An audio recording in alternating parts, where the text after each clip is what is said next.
शांति। आज 19 मार्च 2024 के बाबा के अनमोल मधुर महावाक्य सुनेंगे। आज की बाबा की मुरली है याद पर। बाबा कहे, बच्चे घड़ी घड़ी बाप और वर्षे को याद करो, क्योंकि ये रूहानी सर्जन है और इस रूहानी सर्जन द्वारा तुम्हें ऐसी दवाई मिलती है जो सभी रोगों से मुक्त कर देती है। और वह दवाई है कि बच्चे मुझे याद करो। याद करने के लिए बाबा कहे, बच्चे एकांत में जाना बहुत आवश्यक है। जितना एकांत में जाएंगे और बाप को याद करेंगे, बड़ा मजा आएगा। साथ ही साथ अपने आप से भी बातें करेंगे कि अब जो कुछ भी इस दुनिया में दिखाई दे रहा है, ये सब भस्मीभूत होने वाला है। बाबा हमको स्वर्ग का मालिक बना रहा है। ऐसी ऐसी अपने आप से भी बातें करो। तो बाबा कहे, खुशी का पारा सदा चढ़ा रहेगा और सदा खुशी में रहेंगे। खुशी खुशी ये संगम युग के एक एक दिन को व्यतीत कर सकेंगे। तो इसीलिए याद में रहना है, एकांत में जाना है और अपने आप से मीठी मीठी बातें करनी है। सुनते हैं आज के बाबा के अनमोल मधुर महावाक्य। ओम शांति।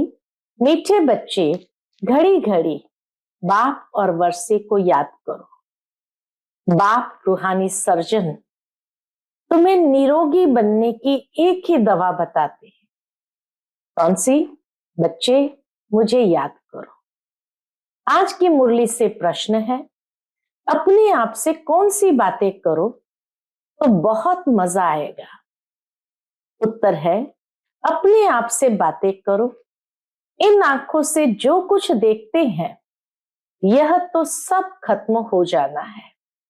बस हम और बाबा ही रहेंगे। मीठा बाबा हमको स्वर्ग का मालिक बना देते हैं। ऐसी ऐसी बातें करो। एकांत में चले जाओ तो बहुत मजा आएगा। ओम शांति। परम पिता शिव भगवान वाच।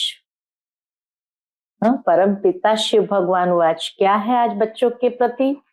मीठे मीठे बच्चों को पुरुषोत्तम संगम युग कदम कदम पर याद रहना चाहिए। यह भी तुम बच्चे ही जानते हो, सो भी नंबरवार पुरुषार्थ अनुसार यह बुद्धि में याद रहे, हम अभी पुरुषोत्तम संगम युग पर पुरुषोत्तम बन रहे हैं और यह जो रावण का पिंजड़ा है, उससे बाबा हमको छुटकारा दिलाने आया है। तो बाबा कहे, पुरुषोत्तम संगम युग क्यों याद रहना चाहिए? ताकि ये याद रहे कि हम भी पुरुषोत्तम बन रहे हैं और बाबा आया है इस रावण के पिंजड़े से हमको मुक्त करने। जैसे कोई पंछी को पिंजड़े से निकाला जाता है तो वो बहुत खुश होकर उड़कर सुख पाते हैं। तुम बच्चे भी जानते हो, ये रावण का पिंजड़ा है। अनेक प्रकार के दुख ही दुख है। अब बाप आए हैं इस पिंजड़े से निकालने के लिए। है तो मनुष्य ही। शास्त्रों में लिख दिया है, देवताओं और असुरों की लड़ाई लगी, फिर देवताओं ने जीता।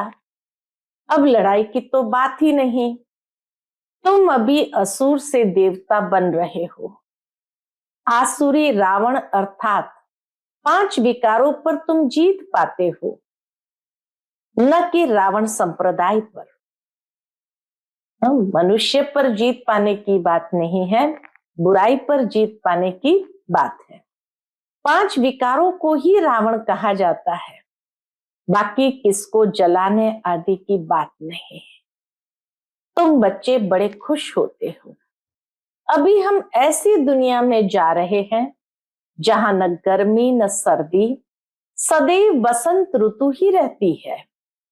सतयुग स्वर्ग की बसंत ऋतु अब आती है।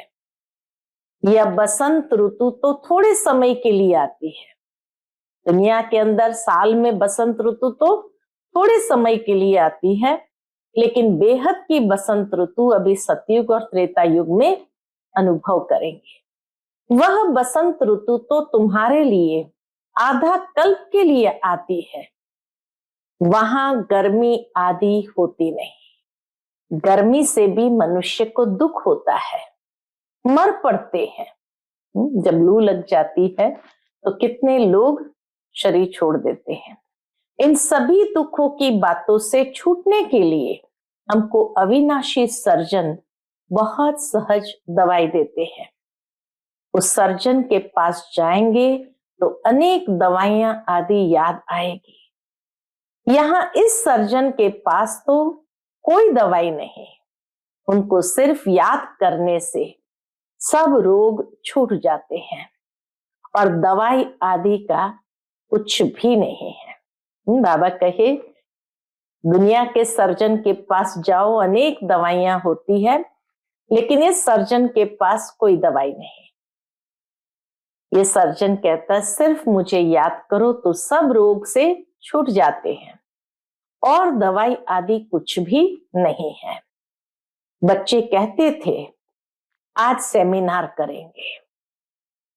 उस समय में बाबा को बच्चों ने कहा होगा बाबा आज सेमिनार करेंगे, चार्ट कैसे लिखना चाहिए, बाबा को कैसे याद करना चाहिए, इस पर सेमिनार करेंगे। अब बाप तो तकलीफ नहीं देते हैं कि बैठकर लिखो, कागज खराब करो, जरूरत ही नहीं रहती। बाप तो सिर्फ कहते हैं बुद्धि में बाप को याद करो। अज्ञान काल में बाप को याद करने के लिए चार्ट बनाया जाता है क्या? इसमें लिखा पढ़ी करने की कोई जरूरत नहीं। बाप को कहते हैं बाबा हम आपको भूल जाते हैं। यहाँ बाबा को बच्चे कहते हैं बाबा हम आपको भूल जाते हैं। कोई सुने तो क्या कहेंगे? बाबा कहे कोई सुने तो क्या कहेंगे? कहते भी है हम जीते जी बाप के बने हैं। क्यों बने हैं? बाप से विश्व की बादशाही का वर्षा लेने। फिर ऐसे बाप को तुम भूलते क्यों हो? ऐसा बाप जिससे इतना भारी वर्षा मिलता है, उनको तुम याद नहीं कर सकते हो? इतना बार तुमने वर्षा लिया है, फिर भी भूल जाते हो। बाप से वर्षा लेना है तो याद भी करना है और दैवी गुण भी धारण करने हैं। लिखना क्या है यह तो हर एक अपने दिल से पूछे। नारद का भी मिसाल है, खुद कहते हैं बड़ा भक्त था। तुम भी जानते हो जन्म जन्मांतर के हम पुराने भक्त हैं। हम मीठे बाप को याद कर कितना खुश होते हैं। जो जितना याद करते हैं वही लक्ष्मी नारायण को वरने लायक बनेंगे। कोई गरीब का बच्चा जाकर शाहूकार की गोद लेता है तो कितना खुश होता है। बाप को और प्रॉपर्टी को ही याद करते हैं। यहाँ तो बहुत है जिनको बेहद के बाप का बच्चा बन राजाई लेने का भी अक्ल नहीं आता है। वंडरफुल बात है, जो बाप स्वर्ग का मालिक बनाते हैं उनको याद नहीं कर सकते हैं। बाप बच्चों को एडॉप्ट करते हैं। ऐसे बाप को याद न करना ये तो वंडरफुल बात है। घड़ी घड़ी बाप और प्रॉपर्टी याद आनी चाहिए। बाप कहते हैं मीठे मीठे सिकिलते बच्चों, तुमने बुलाया ही है एडॉप्ट करने के लिए। बाप को बुलाया जाता है ना, बाप ही स्वर्ग की स्थापना करते हैं, स्वर्ग का वर्षा देते हैं। तुम पुकारते भी हो बाबा हम पतितों को आकर गोद में लो। आप ही कहते हो हम पतित कंगाल चीची वर्थ नॉट अ पेनी है। बेहद के बाप को तुम भक्ति मार्ग में पुकारते रहते हो। अब बाप कहते हैं भक्ति मार्ग में भी तुमको इतना दुख नहीं था, अभी मनुष्य को कितना दुख है। बाप आया है तो जरूर विनाश का भी समय होगा। तुम जानते हो इस लड़ाई के बाद फिर कितने जन्म, कितने वर्ष लड़ाई का नाम ही नहीं रहेगा। आधा कल्प लड़ाई का नाम ही नहीं रहेगा। कभी लड़ाई लगेगी नहीं, न कोई दुख रोग आदि का नाम होगा। अभी तो कितनी ढेर बीमारियां हैं। बाप कहते मीठे बच्चों, हम तुमको सभी दुखों से छुड़ा देंगे। तुम याद ही करते हो, हे भगवान आकर दुख हरो, सुख शांति दो। ये दो चीजें हर एक मांगते हैं। यहां है अशांति। शांति के लिए जो राय देते हैं उन्हों को प्राइज मिलती रहती है। दुनिया में कोई शांति के लिए अगर राय भी दे दे तो भी उनको प्राइज मिलती रहती है। विचारों को मालूम ही नहीं कि शांति किसको कहा जाता है। शांति तो मीठे बाप के सिवाय और कोई द्वारा मिल न सके। कितनी तुम मेहनत करते हो समझाने की, फिर भी समझते ही नहीं। तुम गवर्नमेंट को भी लिख सकते हो, मुफ्त क्यों पैसा बर्बाद करते हो। शांति का सागर तो एक ही बाप है, वही विश्व में शांति स्थापन करते हैं।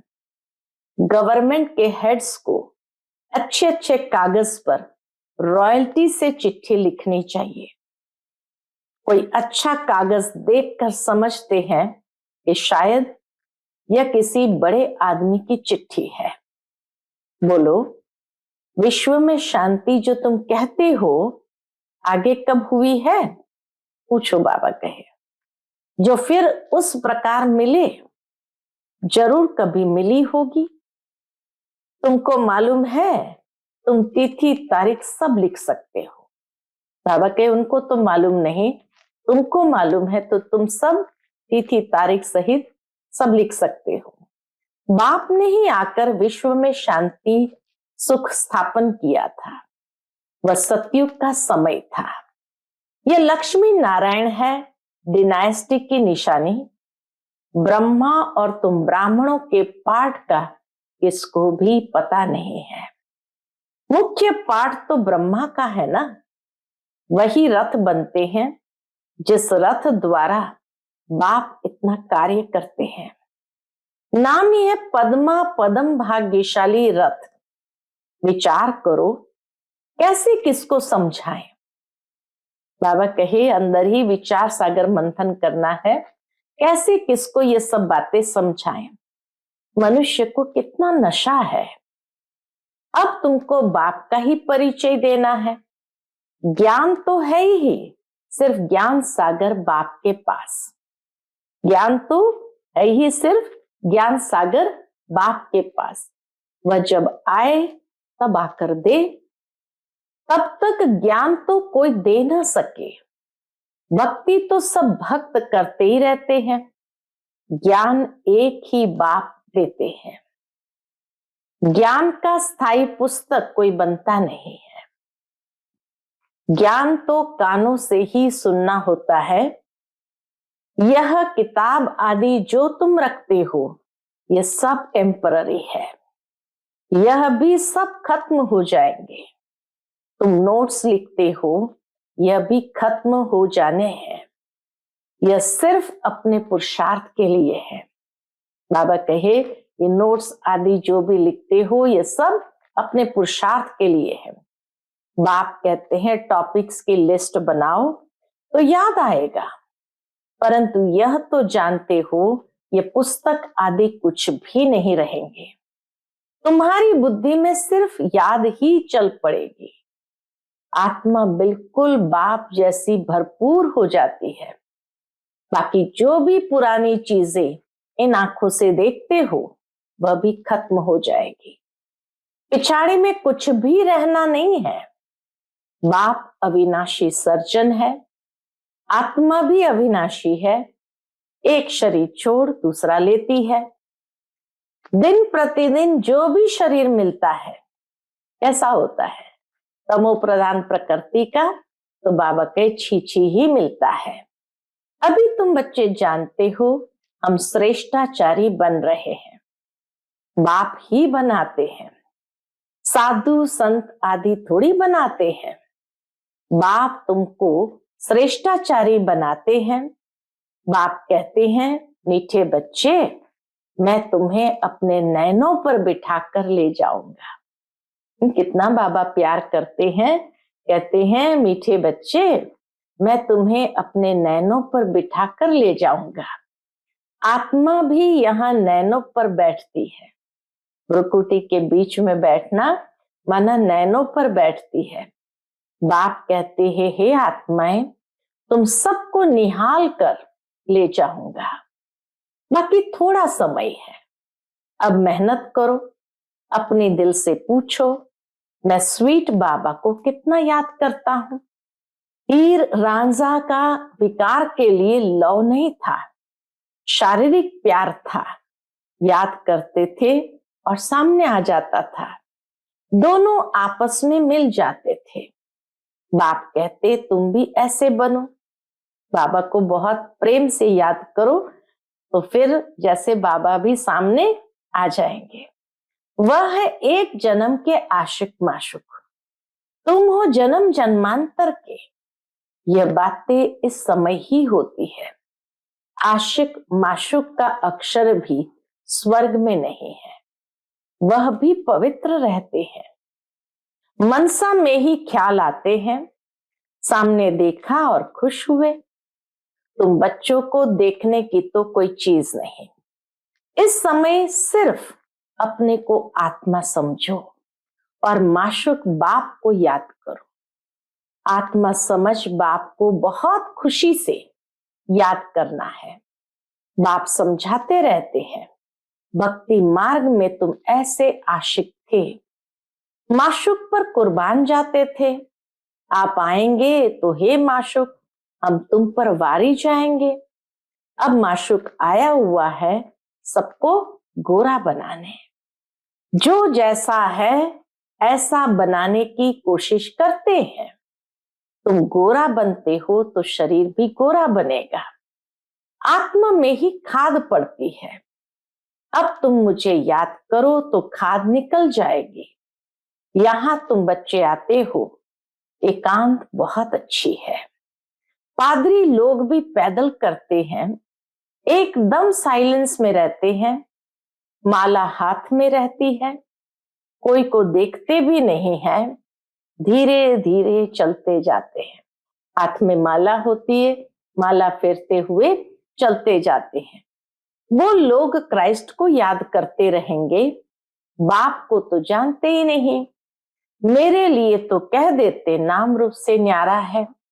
अब बिंदी है तो देखेंगे क्या, बिंदी को कैसे याद करें, इसको पता ही नहीं है।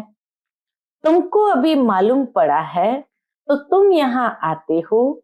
मधुबन का तो गायन है, यह है सच्चा सच्चा मधुबन। जहां तुम आते हो, जितना हो सके तुम एकांत में याद में रहो। एकांत में बाबा कहे याद में रहो, किसको भी देखो नहीं। ऊपर छत तो पड़ी है, बाबा की याद में सवेरे छत पर चले जाओ, बड़ा मजा आएगा। कोशिश करो रात को 1-2 बजे जागने की। तुम नींद को जीतने वाले मशहूर हो।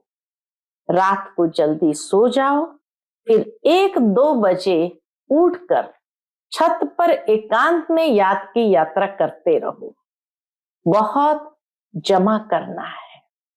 बाबा कहे स्वयं में याद का बल जमा करना है। बाप को याद करते बाप की महिमा करने लग जाओ। आपस में भी यही राय करते रहो, बाबा कितना मीठा है, उनको याद करने से ही पाप कटेंगे। यहाँ बहुत जमा कर सकते हो। मधुबन में जब आते हैं तो बाबा कहे मधुबन में बहुत जमा कर सकते हैं। ये चांस भी यहाँ अच्छा मिलता है। घर में तो तुम कर नहीं सकेंगे, फुर्सती कहाँ रहती है। दुनिया का वाइब्रेशन, वातावरण बहुत खराब रहता है, वहां इतनी याद की यात्रा नहीं होगी। अब इसमें लिखने की भी क्या बात है। आशिक माशुक लिखते हैं क्या। अंदर में देखो, हमने किसको दुख तो नहीं दिया, कितनों को याद दिलाया। बाबा की याद कितनों को दिलाया। यहाँ हम आते हैं जमा करने, तो यहाँ कोशिश करो, ऊपर छतों पर एकांत में जाकर बैठो, खजाना जमा करो। यह समय है ही जमा करने का। 7 रोज 5 रोज आते हो, मुरली सुनकर जाए, एकांत में बैठो। यहां तो घर में बैठे हो, बाप को याद करो तो कुछ तुम्हारा जमा हो जाए। बहुत माताएं बांधेलियां हैं, याद करती है। क्या याद करती है। शिव बाबा बंधन से छुड़ाओ। विकार के लिए कितना मारते हैं।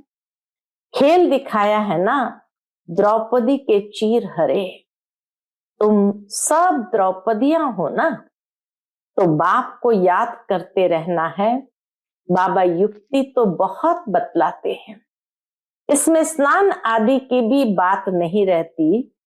हाँ, पाखाना यानी जब लेटरिन में जाना होता है तो स्नान जरूरी है। मनुष्य तो स्नान के समय भी किसी देवता या भगवान को याद करते हैं। मुख्य बात है ही याद की। सारी मुरली में बाबा ने इतनी बार आज कहा, मुझे याद करो। अलग अलग रूप से कहा, चाहे आशुक माशुक के रूप में कहा, चाहे सर्जन के रूप में कहा, चाहे बाप और बच्चों के संबंध से कहा। तो बाबा कहे मुख्य बात है ही याद की। ज्ञान तो बहुत मिला हुआ है, 84 के चक्र का ज्ञान है। अपने अंदर में बैठकर देखो, अपने से पूछो, ऐसा मीठा मीठा बाबा जो हमको स्वर्ग का मालिक बनाते हैं, उनको सारे दिन में कितना याद किया। मन भागता तो नहीं, कहां भागेगा। दुनिया तो है नहीं, ये सब खत्म हो जाना है। हम और बाबा ही रहने वाले हैं। ऐसे ऐसे अंदर में बातें करो तो फिर बहुत मजा आएगा। यहाँ जो भी आते हैं वह बहुत पुराने भक्त है। जो नहीं आते वह समझो कि आजकल के भक्त है। आजकल के भक्त, उनकी भक्ति पूरी नहीं हुई तो कैसे आएंगे, वह देरी से आएंगे। शुरू से भक्ति करने वाले जरूर बाप से वर्षा पाने आएंगे। ये गुप्त मेहनत है। जो धारणा नहीं करते हैं उनसे कुछ भी मेहनत होती नहीं। यहां तुम आते ही हो रिफ्रेश होने, मधुबन में आते हैं रिफ्रेश होने। अपने से मेहनत करो। एक हफ्ते में तुम इतना माल इकट्ठा कर सकते हो जो वहां 12 मास में नहीं। अपने अपने स्थानों पर 12 मास में नहीं, यहाँ 7 रोज में सारी कसर निकाल सकते हो। बाबा राय देते हैं कि यहाँ जब आओ तो और कोई टेंशन नहीं, और कोई जिम्मेवारी नहीं, तो जितना हो सके बाबा को याद करके अपने अंदर बल जमा करो। अच्छा, मीठे मीठे सिकिलते बच्चों प्रति माता पिता बाप दादा का याद प्यार और गुड मॉर्निंग। रूहानी बाप की रूहानी बच्चों को नमस्ते। हम सभी रूहानी बच्चों की रूहानी माता पिता बाप दादा को याद प्यार, गुड मॉर्निंग और नमस्ते नमस्ते। शुक्रिया बाबा, शुक्रिया। आज की मुरली से धारणा के लिए मुख्य सार है। पहली पॉइंट, एकांत में बैठ बाप को याद कर कमाई जमा करनी है। अपने अंदर चेक करना है। क्या चेकिंग करेंगे। याद के समय मन भागता तो नहीं है। हम कितना समय स्वीट बाप को याद करते हैं। दूसरी पॉइंट, सदा इसी खुशी में रहना है कि हमें बाबा ने रावण के पिंजड़े से मुक्त कर दिया। अभी हम ऐसी दुनिया में जा रहे हैं जहां न गर्मी है न सर्दी, जहां सदा ही बसंत ऋतु है। आज का बाप दादा का मधुर वरदान हम बच्चों के प्रति है, मेरे को तेरे में परिवर्तन कर, बेफिक्र बादशाह बनने वाले खुशी के खजाने से भरपूर भव। मेरे को तेरे में परिवर्तन कर, बेफिक्र बादशाह बनने वाले खुशी के खजाने से भरपूर भव। जिन बच्चों ने सब कुछ तेरा किया वही बेफिक्र रहते हैं। मेरा कुछ नहीं, सब तेरा है। जब ऐसा परिवर्तन करते हो तब बेफिक्र बन जाते हो। जीवन में हर एक बेफिक्र रहना चाहता है। जहां फिक्र नहीं वहां सदा खुशी होगी। तो तेरा कहने से, बेफिक्र बनने से खुशी के खजाने से भरपूर हो जाते हैं। आप बेफिक्र बादशाहों के पास अनगिनत, अखुट, अविनाशी खजाने हैं जो सतयुग में भी नहीं होंगे। आज का स्लोगन है, खजानों को सेवा में लगाना अर्थात जमा का खाता बढ़ाना। खजानों को सेवा में लगाना अर्थात जमा का खाता बढ़ाना। परमात्मा से जो खजाने हमें प्राप्त हुए हैं, चाहे ज्ञान का खजाना हो, खुशी का खजाना हो, श्रेष्ठ संकल्पों का खजाना हो, जितना उसको अन्य आत्माओं की सेवा के प्रति लगाते जाएंगे तो अपने अंदर दुआएं जमा होती जाती है और वो खजाना भी बढ़ता जाता है। इसलिए बाबा कहे, खजानों को सेवा में लगाना अर्थात जमा का खाता बढ़ाना। अच्छा, ओम शांति।